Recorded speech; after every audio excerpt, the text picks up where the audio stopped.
Subscribe now and press the bell icon. Never miss an update. Pakistan जिनको पाकिस्तान ज्यादा प्यारा था, जिनको पाकिस्तान की सियासत खेलनी थी कश्मीर में, उनके दिमाग में ये एजेंडा था कि हम इंडिया का वोट बैंक कम कर देंगे कश्मीर में, और इसका सबसे सरल तरीका होगा कि कश्मीर के हिंदुओं को यहाँ से भगा दे, क्योंकि वो ये अज्यूम करके चले थे कि कश्मीर के जो हिंदू है वो हमेशा हिंदुस्तान का ही साथ देंगे।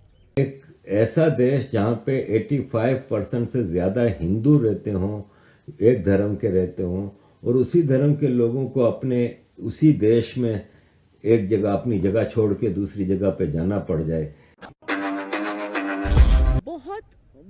बहुत एक अरसे के बाद जो हिंदू हैं उन्होंने फाइनली जो उनका दर्द है उसको बड़े पर्दे पर देखा।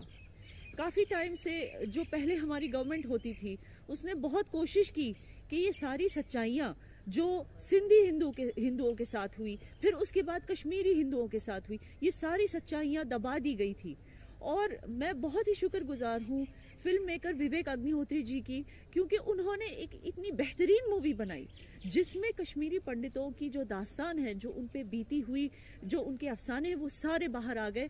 और अब पूरी दुनिया उनके दर्द को देख सकती है और समझ सकती है इस मूवी की वजह से। इसी तरह से आज हिंदुओं का दर्द जो है पूरी दुनिया के सामने आ गया है।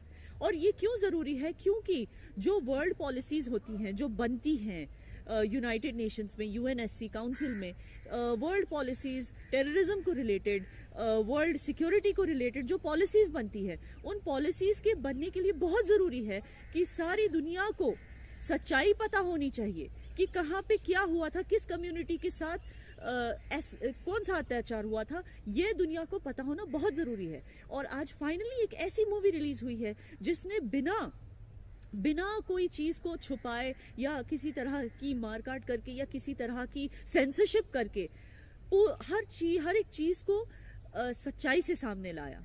एक ब्रूटैलिटी से, एक ब्रूटल ऑनेस्टी से ये फिल्म बनी है, और जिसको देख के बहुत सारे जो वीक हार्टेड हैं, जो हिंदू नहीं भी है, उनके भी दिल को जख्म पहुंचाए कि इतना पेन हिंदुओं ने इतने साल कैसे बर्दाश्त किया। तो ये रही एक बात। लेकिन दोस्तों, आप में से कई सारे हिंदू हैं, और जाहिर सी बात है कि ये फिल्म देख के आप सबको धक्का लगा होगा कि आपके कश्मीरी हिंदू भाई बहनों के साथ ऐसे वारदात हुए हैं और उन पे क्या क्या बीती है। लेकिन मैं आपको बता दूं कि ये जो एक्सोडस और जो जेनोसाइड जो कश्मीरी पंडितों का हुआ, वो सारे मुसलमानों ने मिलके उनके खिलाफ नहीं किया। ये कोई इस्लामिक एजेंडा नहीं था। जी हाँ, ये कोई इस्लामिक एजेंडा नहीं था। ये एक ग्रुप ऑफ चोर्स थे जिनको लगा कि पहली बात तो एक पॉलिटिकल एजेंडा था। पाकिस्तान जिनको पाकिस्तान ज़्यादा प्यारा था, जिनको पाकिस्तान की सियासत खेलनी थी कश्मीर में, उनके दिमाग में ये एजेंडा था कि हम इंडिया का वोट बैंक कम कर देंगे कश्मीर में, और इसका सबसे सरल तरीका होगा कि कश्मीर के हिंदुओं को यहाँ से भगा दे, क्योंकि वो ये अज्यूम करके चले थे कि कश्मीर के जो हिंदू है वो हमेशा हिंदुस्तान का ही साथ देंगे, जो बात सच भी थी। और बस इसी रीज़न के लिए पहले तो अपना पॉलिटिकल एजेंडा मुकम्मल करने के लिए उन्होंने यहाँ से हिंदुओं को भगाने की साजिश की। दूसरा एजेंडा था यहाँ के कुछ लोग, ये सिर्फ पाकिस्तान का ही खेल नहीं था, कश्मीर के भी कुछ लोग इसमें शामिल थे। ये कौन लोग थे? ये वो लोग थे जो दिल से चोर थे। हिंदू मुसलमान बाद में, पहले वो चोर थे। वो ऐसे चोर थे, उन्होंने सोचा कि हम इस पॉलिटिकल कॉन्फ्लिक्ट का फ़ायदा उठाएंगे, हम कश्मीरी पंडितों के लैंड, उनके घरों और उनकी दुकानों पे कब्जा करेंगे, उनके कारोबार पे कब्जा कर लेंगे, उनको यहाँ से भगा के। तो इस वजह से कुछ ऐसे कश्मीरी मुसलमान थे जो पाकिस्तान के इस पॉलिटिकल एजेंडा में शामिल थे। लेकिन सारे कश्मीरी मुसलमान ऐसे नहीं हैं दोस्तों। आपको पता होना चाहिए कि कश्मीरी मुसलमान वो भी है जो आर्मी ज्वाइन करता है और हमारे देश की सरहदों की हिफाजत करता है। कश्मीरी मुसलमान वो भी है जो कश्मीरी पंडितों को वापस लाने के लिए सरकार से अपील करता है। आपको ये जान के खुशी होगी कि कश्मीरी मुसलमान 2 लॉयर्स उन्होंने सरकार से अपील की है कि कश्मीर में जो जो कश्मीरी पंडितों की प्रॉपर्टीज़ हैं उनको आइडेंटिफाई करके कश्मीरी पंडितों के हवाले वापस की जाए एट मार्केट रेट। आपको ये भी जान के खुशी होगी कि ऑलमोस्ट हर दूसरे तीसरे हफ्ते में लाल चौक, श्रीनगर के लाल चौक पे कश्मीरी माइनॉरिटी किलिंग्स पे कश्मीरी मुस्लिम्स प्रोटेस्ट करते हैं, और उनमें से कई सारे प्रोटेस्ट में मैं खुद गई।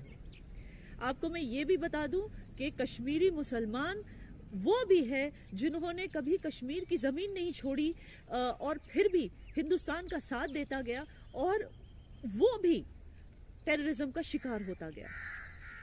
ये वही कश्मीरी मुस्लिम्स हैं जिन्होंने हमेशा भारत माता की जय बोला, जिन्होंने झंडा उठाया, भारत माता का तिरंगा लहराने की कोशिश की, और उस वजह से उसने अपनी जान गंवा दी। तो कश्मीरी मुसलमान कतई ये नहीं चाहते कि उनके जो कश्मीरी पंडित भाई बहन है वो उनसे दूर हो जाएं या कभी यहाँ वापस नहीं आए।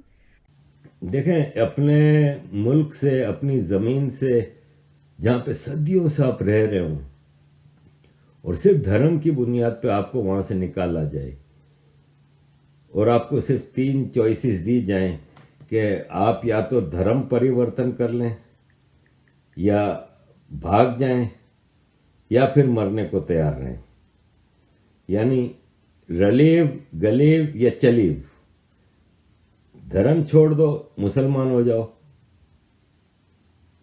भाग जाओ यहाँ से, नहीं तो मार दिए जाओगे।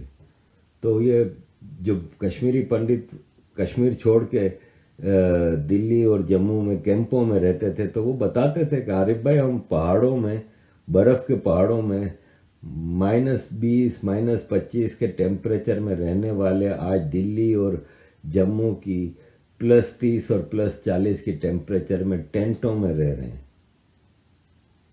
और बदकिस्मती से उस वक्त सरकार ने भी इनकी कोई मदद ना की, और ये शायद हिस्ट्री में पहला वाक़या होगा कि एक ऐसा देश जहाँ पे 85% से ज़्यादा हिंदू रहते हों, एक धर्म के रहते हों, और उसी धर्म के लोगों को अपने उसी देश में एक जगह, अपनी जगह छोड़ के दूसरी जगह पे जाना पड़ जाए, ऐसा और कहीं नहीं होता।